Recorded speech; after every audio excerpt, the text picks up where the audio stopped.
Hi there, I'm Luke Fenwick, life coach, behavior strategist, and thank you for listening to That's BS. So, this one's all about emotional wounds. We all have them or have had them from a difficult time in our past. Bad breakups, bad people. Generally, that relates back to bad moments in our lives. Studies say that grief takes a minimum of 12 weeks to move through, and emotional wounds need even more time to heal. This edition of TBS is about how to heal your emotional wounds, less about the band-aid solution, but more about the plan to help you move forward once the most important part is achieved, which is, well, listen on to find out. So, what are emotional wounds? Emotional and psychological traumas are the result of extremely stressful events that leave us feeling unsafe and disconnected from everyone around us. Let's be honest, in some cases these wounds are not necessarily connected to what many people would consider to be huge life events, but your perspective on those same events might make them so. If we know what emotional wounds are, then the next door to pass through should be, what does emotional wounds really mean? For the emotionally wounded, it can be hard to even be able to recognize what is happening. Healing your emotional wounds means acknowledging, accepting, and processing the life event, whatever it might be. It's not about ultimately forgetting, but embracing it to become part of your life story in a way that is not debilitating. The words and labels we use for ourselves are extremely powerful, and this is exactly the same. So B is for behaviors.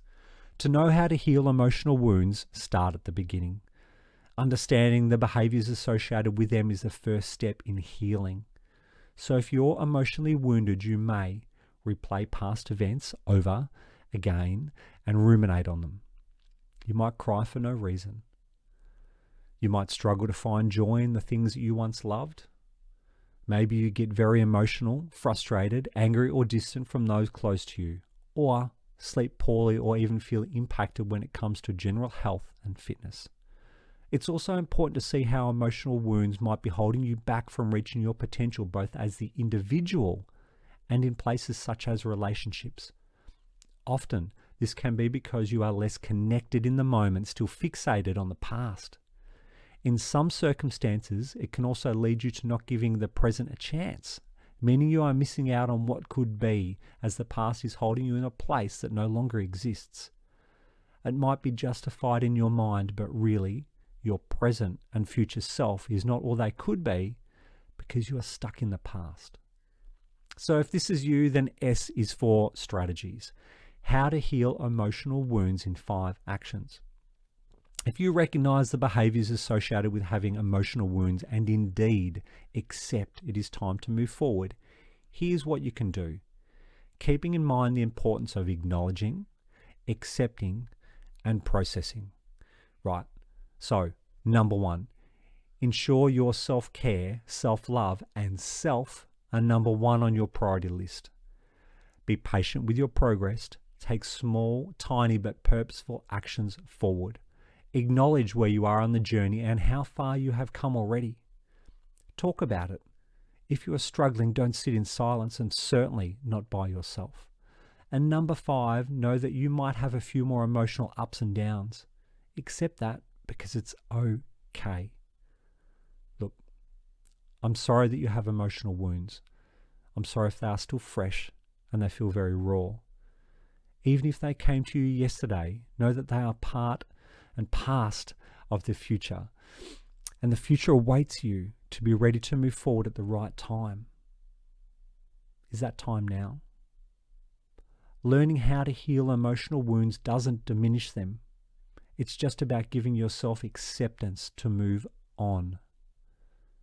If you do indeed have extreme and deep trauma from the past, it's great that you are listening to this. That's a small step in the right direction, but it might be time to seek out the right sort of therapy and support. It's important to note everyone processes trauma and deep emotional wounds differently. If you feel helpless and no longer know what to do, please reach out for support to professionals in your local area. Again, don't sit in silence and don't sit by yourself. And someone else said on this very, very important topic. Time doesn't heal emotional pain. You need to learn how to let go, by Roy T. Bennett. And if you need further help with your emotional wounds, you can book that free chat with me. No pressure to commit, but I do hope to hear from you soon. Look after yourself. This is Luke Fenwick, life coach, behavior strategist. Be present, be you. Bye for now.